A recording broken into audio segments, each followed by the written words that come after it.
Olá, o Jornal da Unifra está no ar e destaca para você: o 13º salário deve ser investido ou pagar as contas que ainda não foram quitadas pelo trabalhador? O professor Matheus Froza dá dicas sobre o que fazer com este salário extra. Na série sobre a influência da tecnologia na nossa vida, como ela vem transformando a relação das pessoas com o rádio e como ele pode ser utilizado na escola para desenvolver a comunicação dos alunos. Pela segunda vez na história, o Centro Universitário Franciscano concede o título de doutor honoris causa. A homenagem foi para um professor que tem quase 5 décadas dedicadas ao ensino jurídico.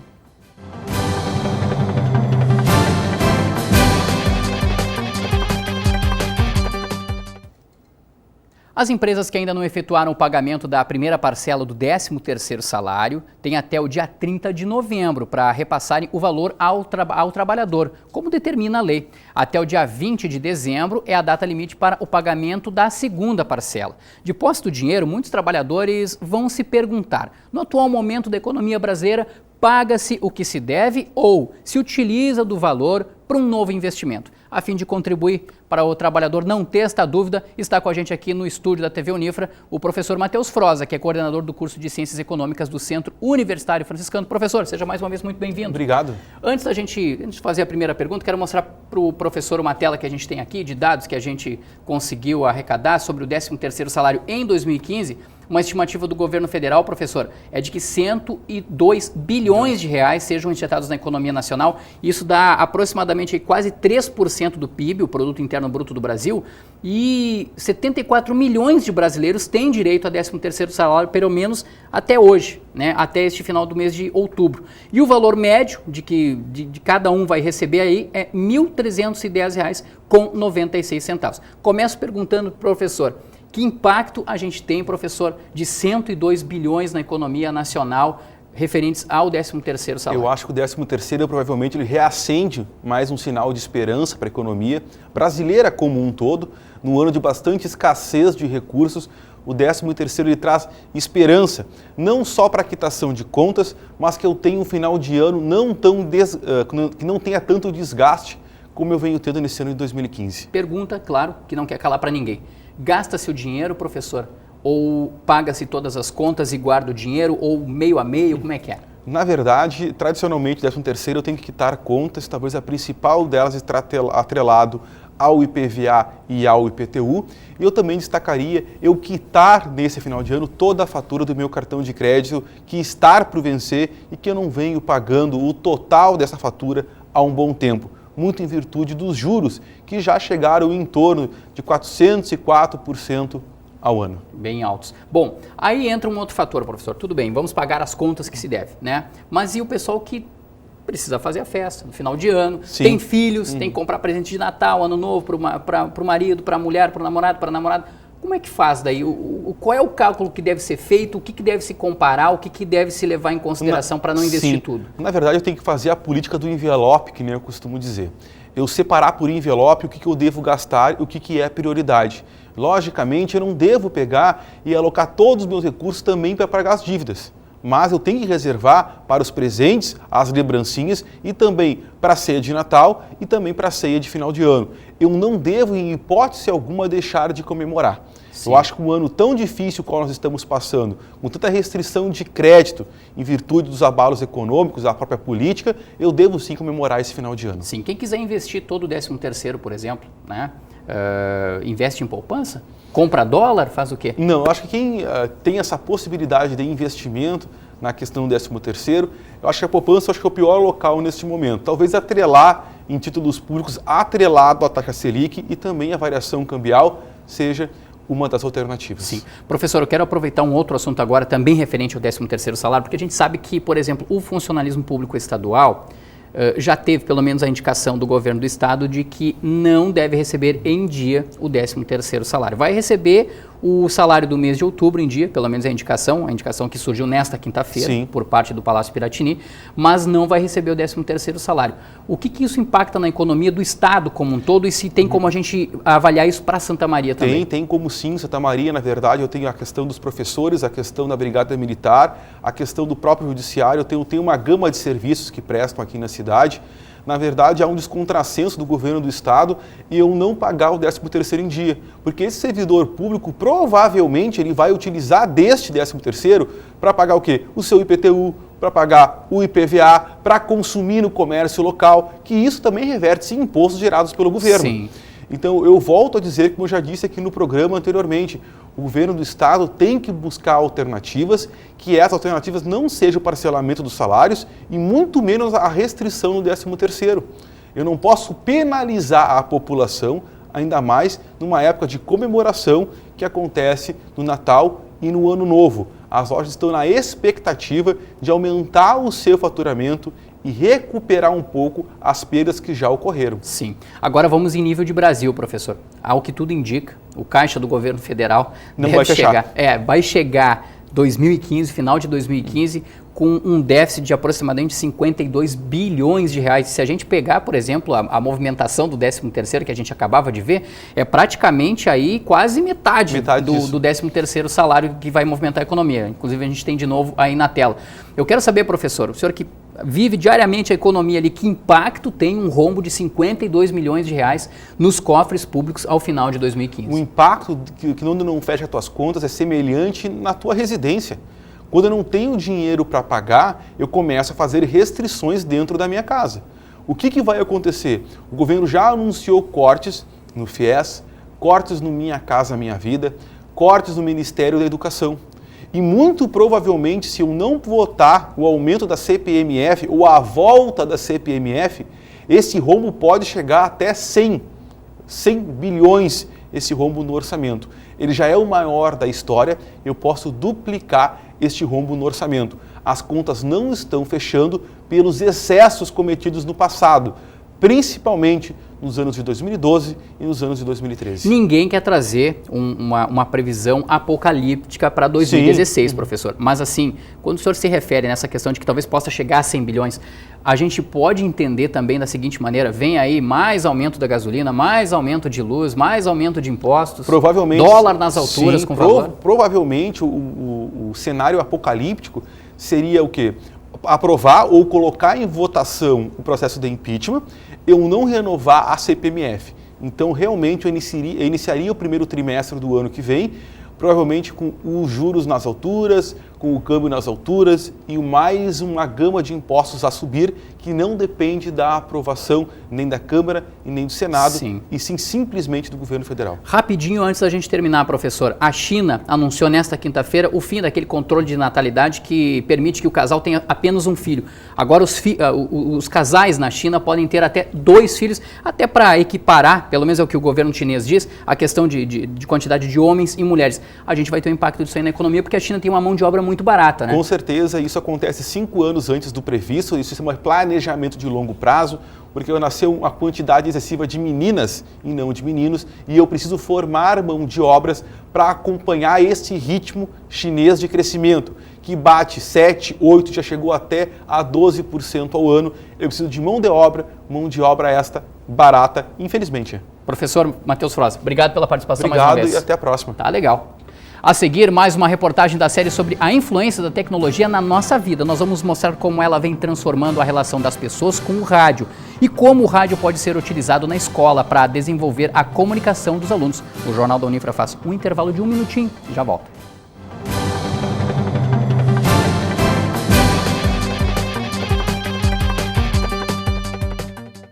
Há 60 anos, o Centro Universitário Franciscano foi a instituição pioneira a implementar o ensino superior em Santa Maria e na região central do estado, com as licenciaturas e a formação de enfermeiros. Hoje, oferece 33 cursos de graduação, além dos cursos de especialização, mestrado e doutorado, se tornando referência na formação de profissionais de qualidade para o mercado de trabalho, transformando sonhos em oportunidade. Centro Universitário Franciscano, uma universidade para suas aspirações.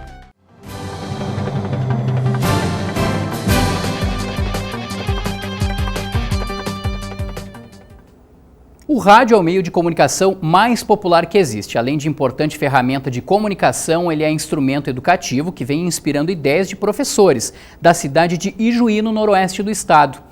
A partir da produção de conhecimento, os professores têm incentivado a atividade de rádio-escola em instituições de ensino fundamental e médio de Ijuí. E a partir dela, que os alunos entendem a utilização de novas tecnologias para veicular a informação. E sabe qual a primeira consequência disso? 21 escolas públicas de Ijuí e da região instalaram rádios internas desde 2010. Parte desta história a gente conta em mais uma reportagem da série sobre a influência da tecnologia na nossa vida. Ela foi produzida pela TV Unijuí, integrante da Rede Prosa, o grupo de emissoras formado pelo consórcio das universidades comunitárias gaúchas.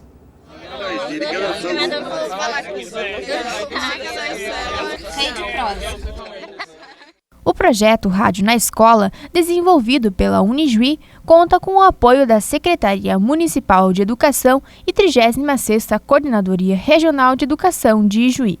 As escolas participantes são definidas em conjunto com esses dois órgãos e participam de oficinas de capacitação sobre a linguagem do rádio, dicção, estilos musicais e técnicas de captação de sonoras, edição e locução. O projeto Rádio na Escola, ele nasceu com o objetivo de fazer com que adolescentes e crianças compreendessem como funcionam os meios de comunicação.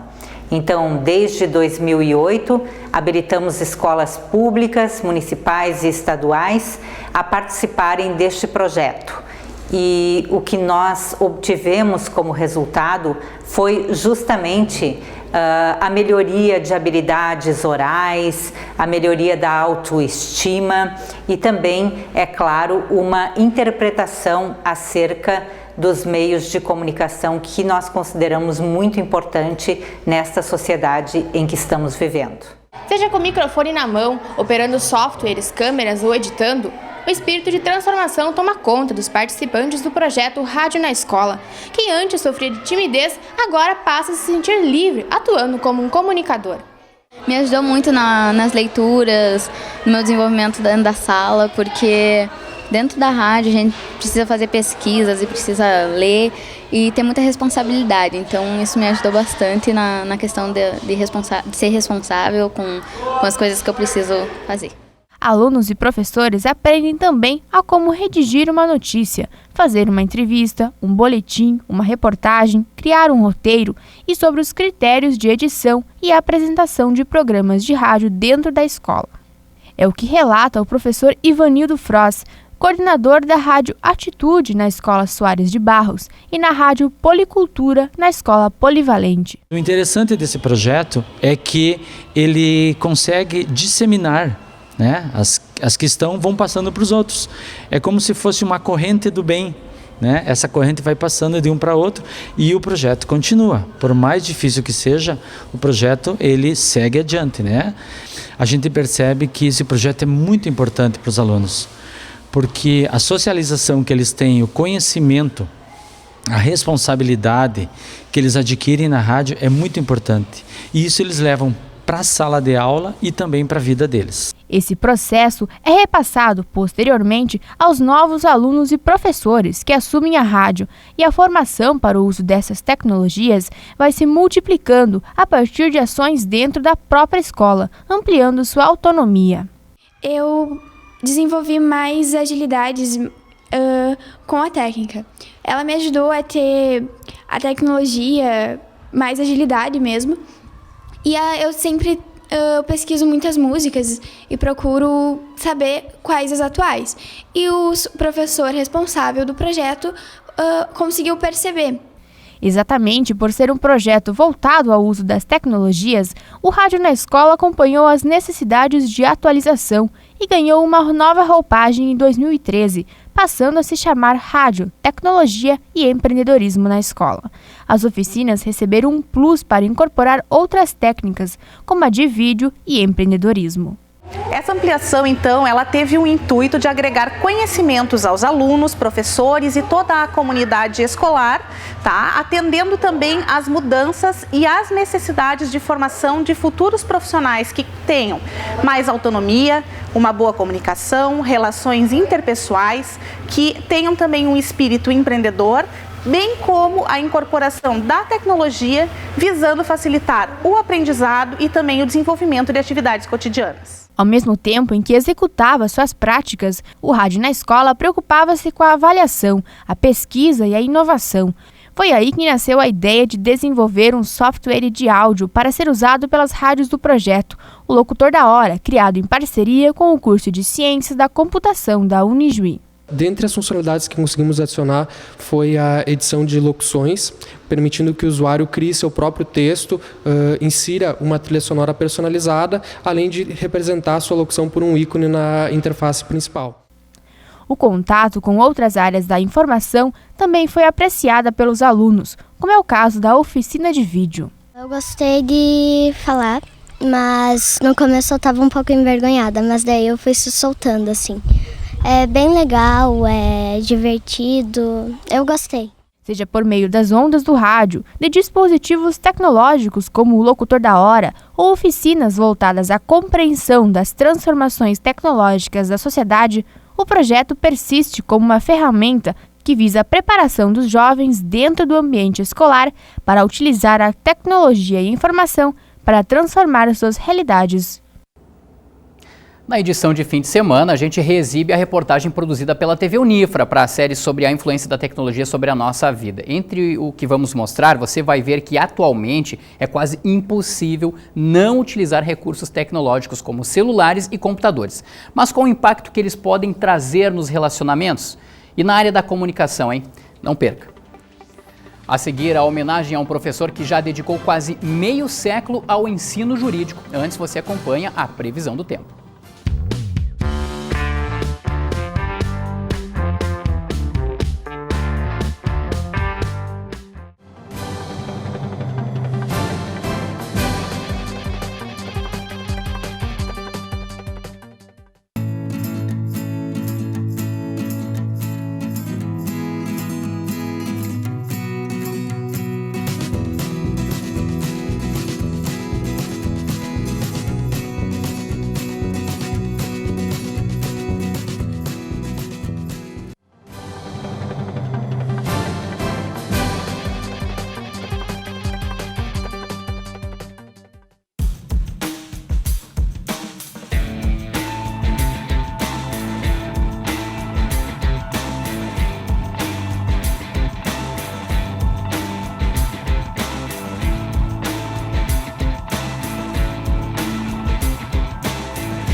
As quase 5 décadas de dedicação ao ensino jurídico, assessoria e advocacia renderam ao professor Cláudio Alves Malgarim, do curso de Direito da Unifra, o título de doutor honoris causa.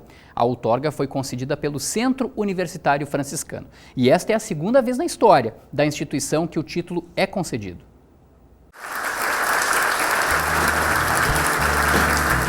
Amigo, confiável, incansável.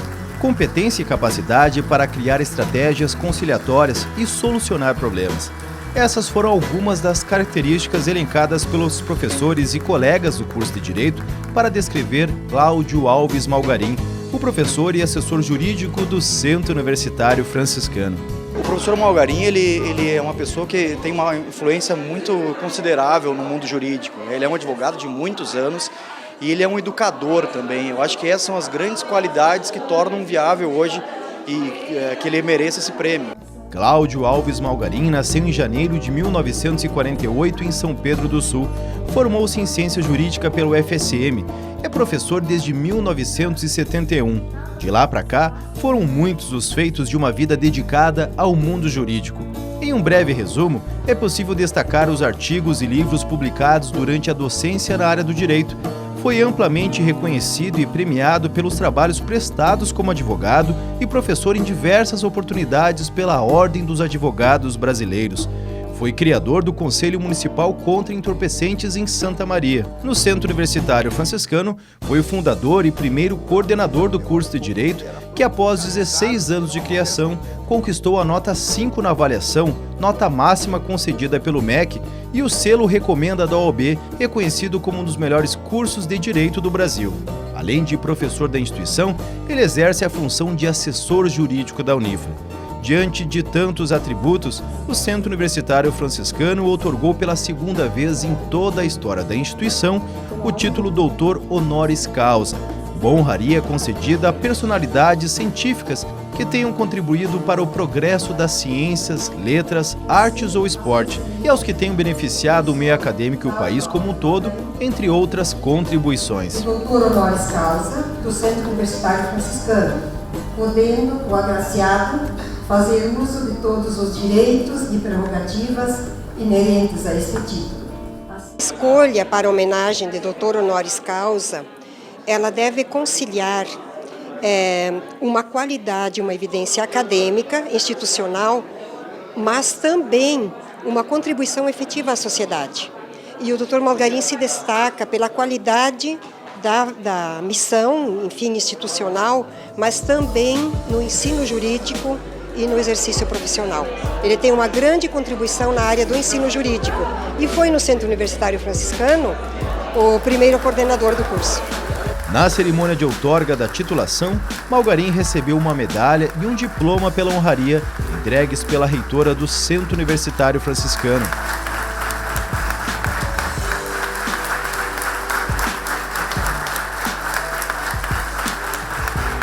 Ele ainda foi homenageado pela coordenação e professores do curso de Direito pela referência como professor e fonte de inspiração para os colegas. Fiquei muito feliz e muito honrada com a oportunidade de poder publicamente expressar muito do que não só eu, mas os colegas que convivem no dia a dia com o professor Malgarin percebem da contribuição e da gratidão que sentem por conviver com ele, pela sua generosidade em partilhar os seus conhecimentos com o grupo, por ser uma pessoa extremamente atenta às necessidades, às peculiaridades de cada um. Diante dos familiares, amigos e colegas, Cláudio Alves Malgarin se emocionou com a homenagem e agradeceu a titulação. Finalizo agradecendo a Deus por esta dádiva e a todos vocês pela prestigiosa presença. Muito obrigado, de alma e coração.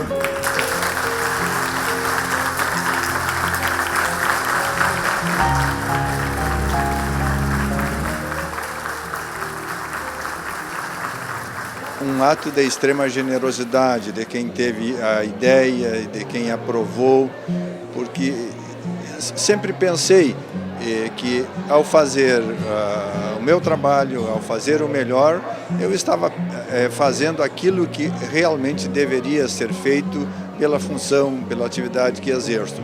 Mas claro que isso me enche de orgulho, me enche de felicidade, é a concretização, digamos assim, é um fecho de ouro para uma vida inteira voltada ao ensino, ao culto do direito, e é uma vida norteada pela prática daquilo que sempre se achou que era o melhor e conveniente a todos. Distinguir e evidenciar os bons exemplos para a sociedade. E nós os temos tantos. Então é preciso, de vez em quando, efetivamente garimpar estas pessoas e colocá-las em evidência numa homenagem como esta que estamos realizando.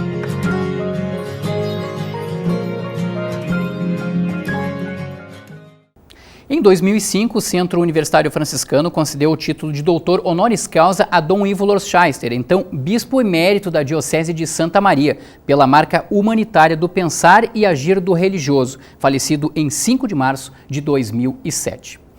Antes do fim do programa, dá tempo da gente falar do basquete. O time do Corinthians de Santa Maria faz a segunda partida no estadual adulto masculino neste sábado, a partir das 5 da tarde. O adversário é a Luba, de Uruguaiana, que vai jogar em casa. Na estreia, as duas equipes se enfrentaram em Santa Maria e o time da Fronteira Oeste venceu por 67-63. O Jornal da Unifra fica por aqui. Você também pode conferir a nossa programação no nosso canal do YouTube, o Unifra Online. Um grande abraço a todos.